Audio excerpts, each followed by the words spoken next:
Good morning. Good morning, CSL Midtown. So wonderful to be with you this morning. It really is. And the talk title this morning, to give you a little glimpse, little idea, is the Divine One.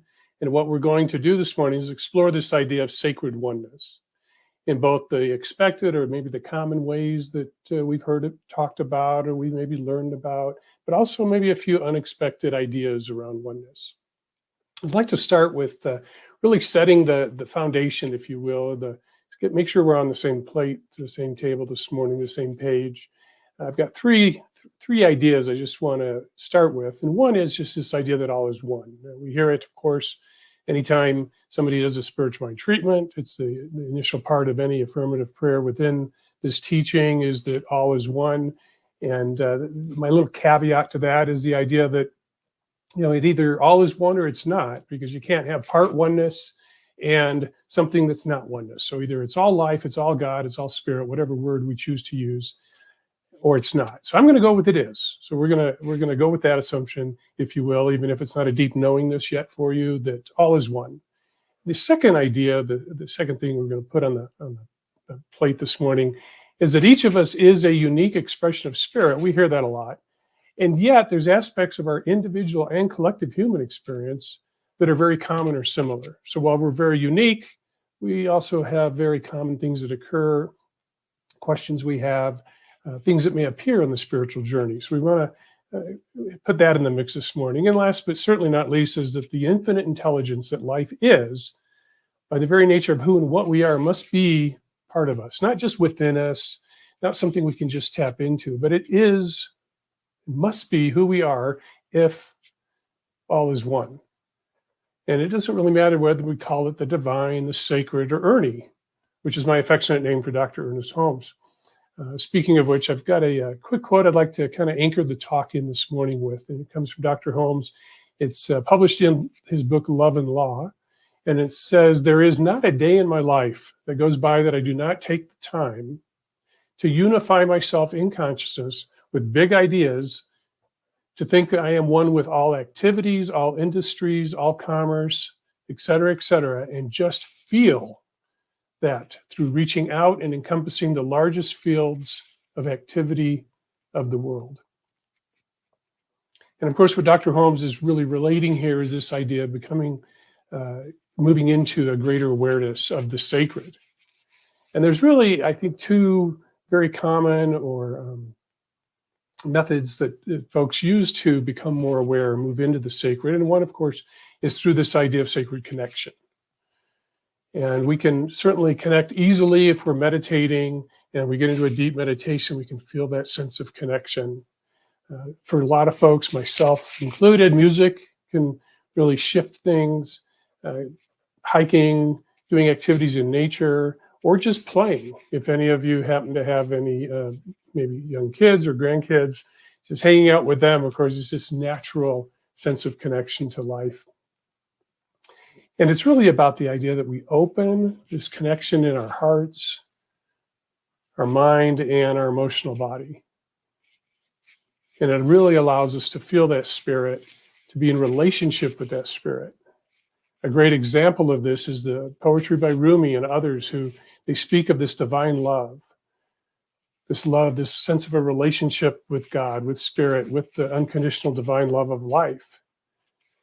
And when we're really in that place, regardless of our history,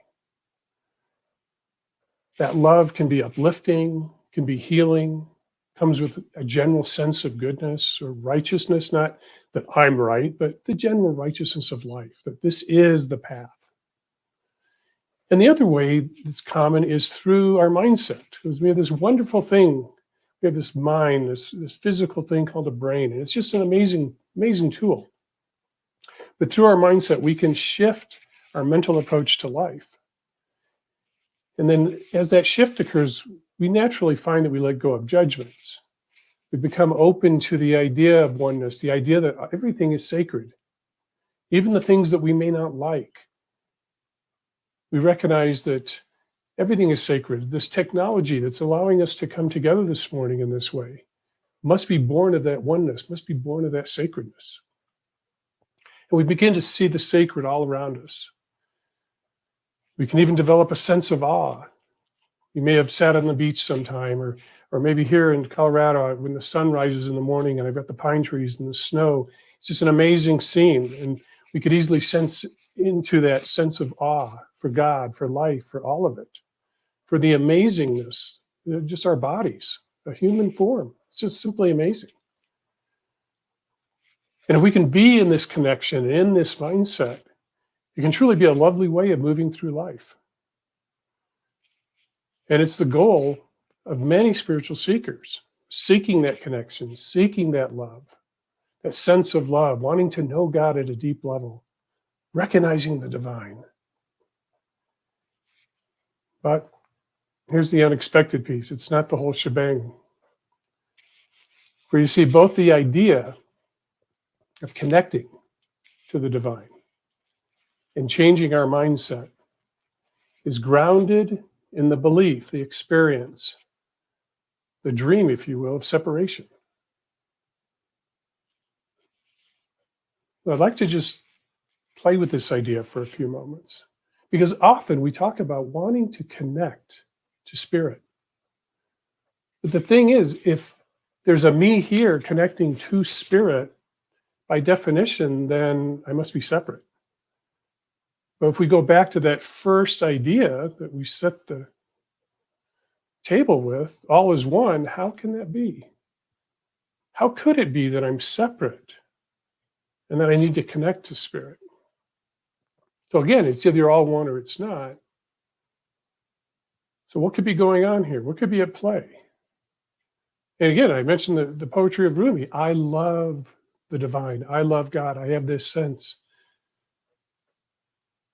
So what's going on there? Well, what it is just simply our perception. From the time that we were little, most of us, not all of us, but most of us were not brought up with the idea that we are this beautiful, loving, creative, powerful expression of the one life. And so our conditioning, our experience of life, our automatic response is to believe, even if it's unconscious, that there's some level of separation. Even the idea that I'm going to change my mind is separating my mind from that of spirit, that of God, that of life. And so it's really this trap of the I or the me thoughts. I or me thoughts, for the most part, equals separation. I am, I want, I like, I don't like. It's putting ourselves outside of God into a box of separateness. Now, this is true unless, of course, you're recognizing that there's no great pronouns with oneness. We just haven't really established great pronouns for talking about oneness. And here's an example. If I maybe get invited to a party by a good friend, and I walk into the party and I meet someone for the first time, I'm not going to say, oh, it's so nice to meet me. And yet, that's really what's occurring, right? If there's one, then anybody I meet is simply another reflection of who and what I am. And yet we don't really have great language to discuss that. We talk about experiences, but for there to be an experience, there has to be an experiencer, if you will, so something experiencing the event as opposed to just being part of the event. And for many, this is a wonderful way to live, feeling that connection to spirit, that connection to God, recognizing divinity in and around everything. Can be a very powerful way. It can serve the world. But ultimately, it's really a spiritualized superego. It's really not living as the one. It's living as a divine self, but a localized self, as opposed to just living as the one. And so you might think, well, what's wrong with that? And actually, there's nothing wrong with it at all. But the question that comes up, the opportunity for us is there a deeper thought? Is there something else going on that I might want to explore, I might want to delve into? Now, for some, I get it. The daily survival is a challenge, and paying our bills and paying our rent and our mortgage, raising our kids, serving our community, whatever form that may take. For a lot, that's a major challenge. But if there's that spark, if there's that question, if there's that desire for truth, this idea of going deeper into oneness is an opportunity for us to maybe shift some things in our life to move into even a greater, more peaceful, more calm way of living. So if we return to this idea of divine connection and the divine mindset, coming from this oneness, this idea of all is one, and that ultimately any perception that there's a me is simply a conditioned response, as I move into this idea of oneness, the separation would fall away, so there's no connection needed. Again, we're not tinker toys that get connected up to spirit. So that idea, that feeling of separation, that belief in separation begins to fall away. Now, it does take courage to begin to go down that road, to go down into that deeper idea. Because there's a little thing called the ego. Now, when I use the word ego, what I'm referring to is that thought or that belief that goes around in our head that there's an entity, if you will, that there's a me in there that tends to be afraid, wants to control things, is very concerned with itself.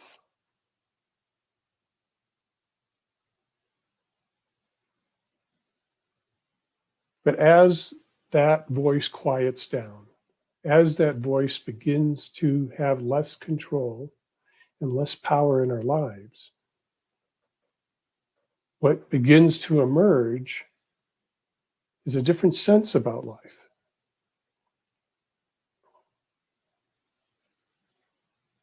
There's a quietness, there's a peace, there's a divine intelligence, which again was one of those ideas we set the table with, that there's this divine intelligence within us that can emerge and begin to actually guide our lives.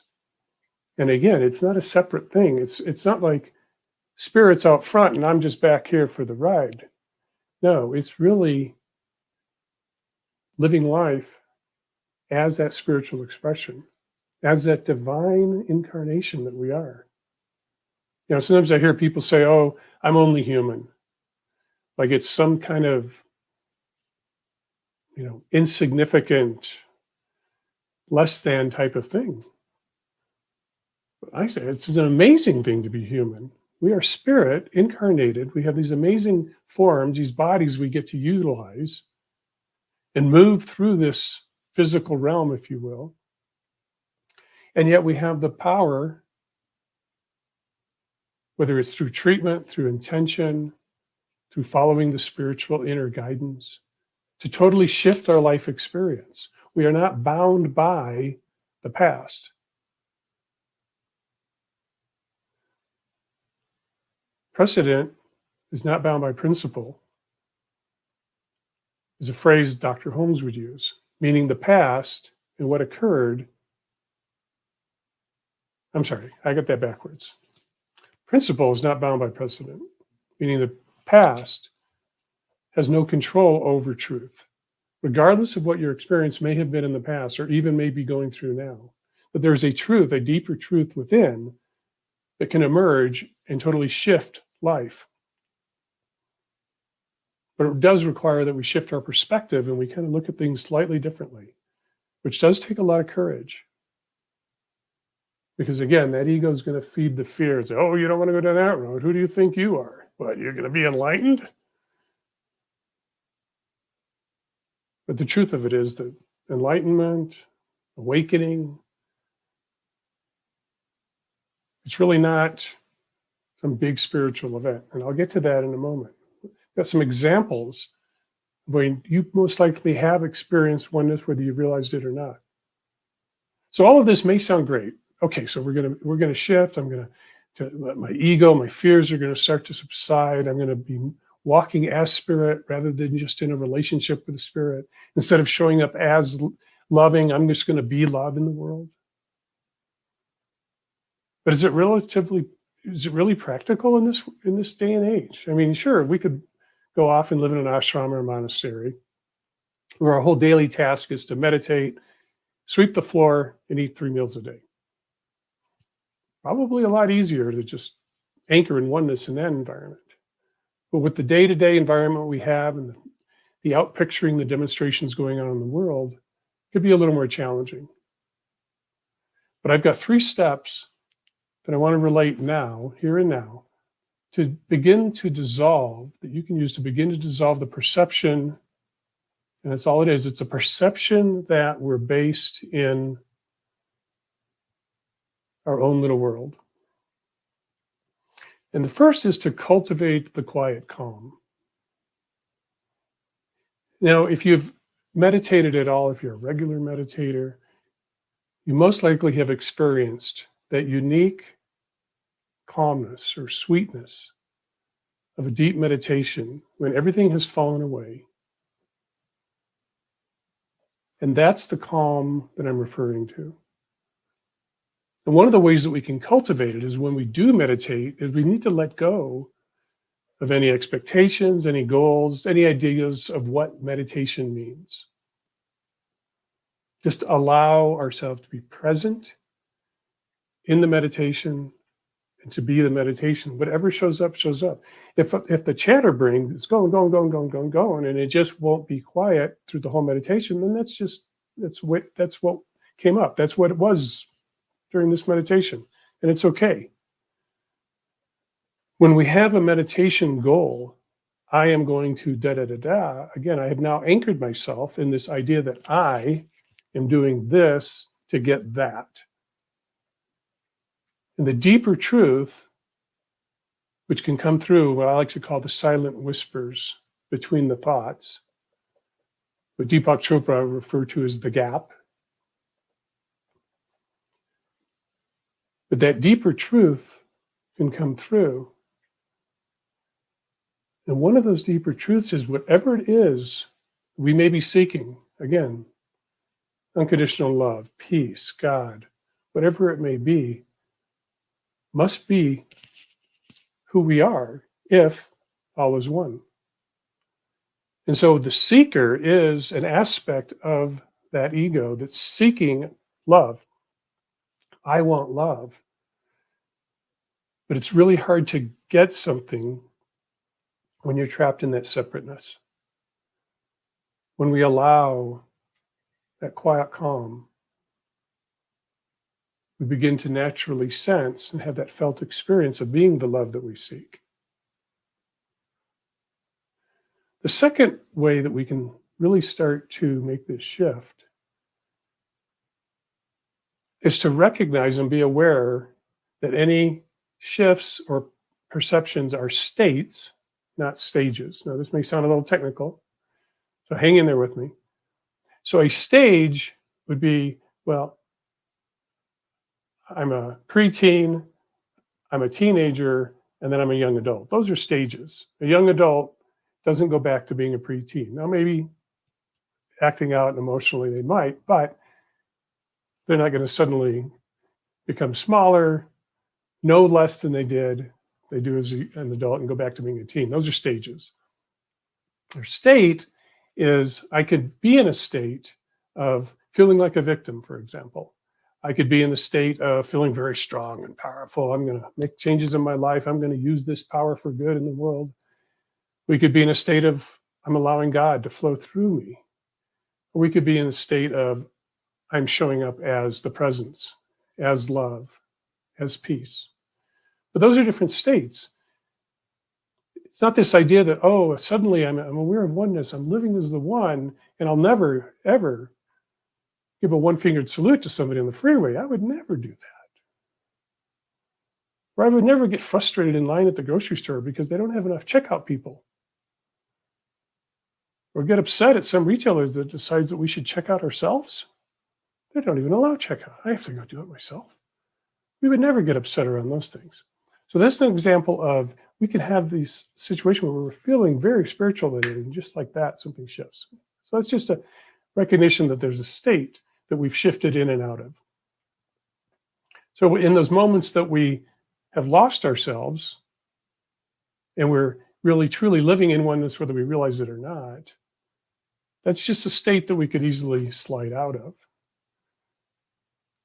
Now, one of the fun examples I like to use for this being in oneness, and people really don't recognize this until often we talk about it or think about it, is a lot of people love to go to the movies. But why do we like to go to the movies? What's that about? Would you ever think about when you're in the movie, are you really that concerned with paying your bills, the problems at work, the relationship that's not working? What am I going to bring to the potluck next week? No, we are engrossed in the movie. We have lost that sense of self. We're just there, present, which is why so many people love to go to the movies, because they don't even realize it, but the ego has fallen away.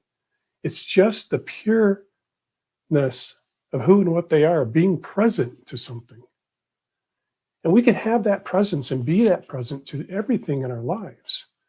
We don't need to have to wait to go to the movie to allow that separateness, that ego-ness to fall away. The third piece, the third thing we can begin to do to cultivate this perception shift, to start to live more as the one, is to be willing to allow what is to be. Now, what am I saying? What am I talking about here? Well, this is grounded in the idea that when we argue with reality, we're going to suffer because life is going to win. Life is just going to win. If I'm getting a foot of snow here in Colorado and I'm really upset because it's not 60 degrees and sunny, well, guess what? The snow is going to keep falling down. I'm going to suffer if I continue to have that angst around that. So if I can accept what's occurring, I'm just going to have a more peaceful experience. I may not like it still, but I will definitely have a more peaceful experience. And when I say we don't want to argue with reality, we want to accept what is, I'm not referring to situations of abuse or things like that. But I am referring to our mental construct, our ideas about life, our ideas about, I'll say ourselves, even though a self kind of by definition is separate. But if we can start to accept and be willing to be present with what is, that can start to feed us back into that calmness. We recognize we can't change other people. Now, a lot of us have recognized that, but you may still be out there thinking that you can make that person change so that they'll work for you in your life. It's probably not going to happen. The other piece of this is that when we do have that shift of states and we get angry or we decide to salute the driver on the freeway, or we're getting upset in the grocery line, or we just make a silly, dumb mistake, is let ourselves off the hook. It's going to happen.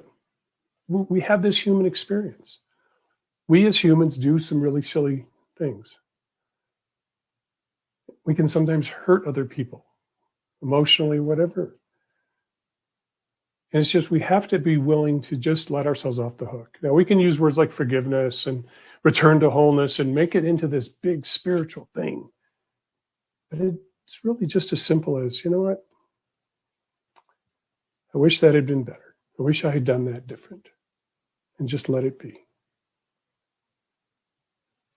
And what I'm adding here, what I'm putting on the table, if you will, this morning, is in addition to those first three ideas, is these last three ideas. We want to cultivate the calm, recognize that we're going to move back and forth between states and stages, and we're going to allow what's to be.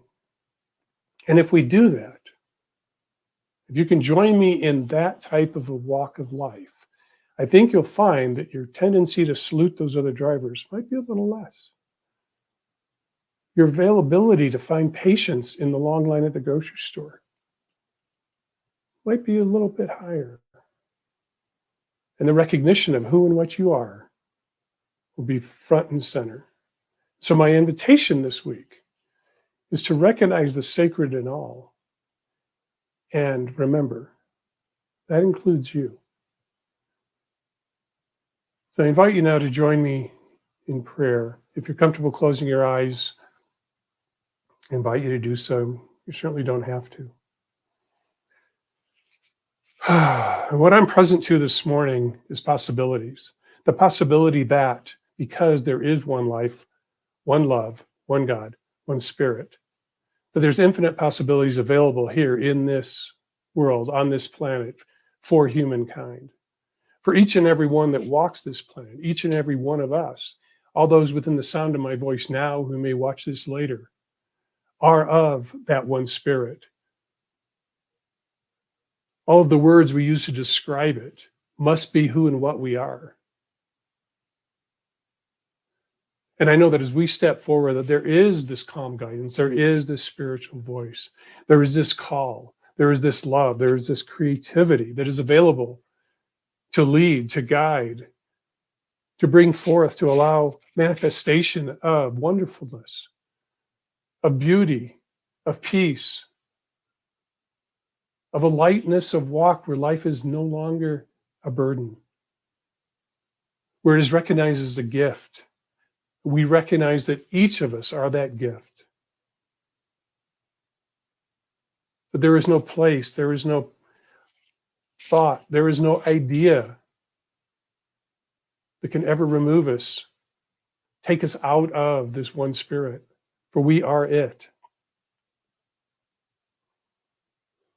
And I know as we move through our days, we can be that light. We can be that shining example of spirit for those who may be in a more challenging situation, may be experiencing suffering. That we can bring that hope, that idea that things can be different.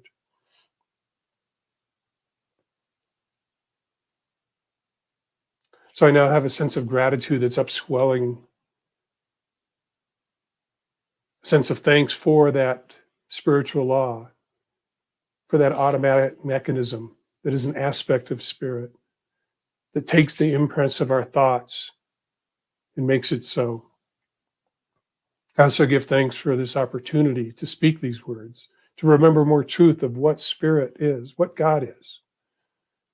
There's nothing I've said here that changes God in any shape or form, for God is divine, whole, complete, infinite intelligence.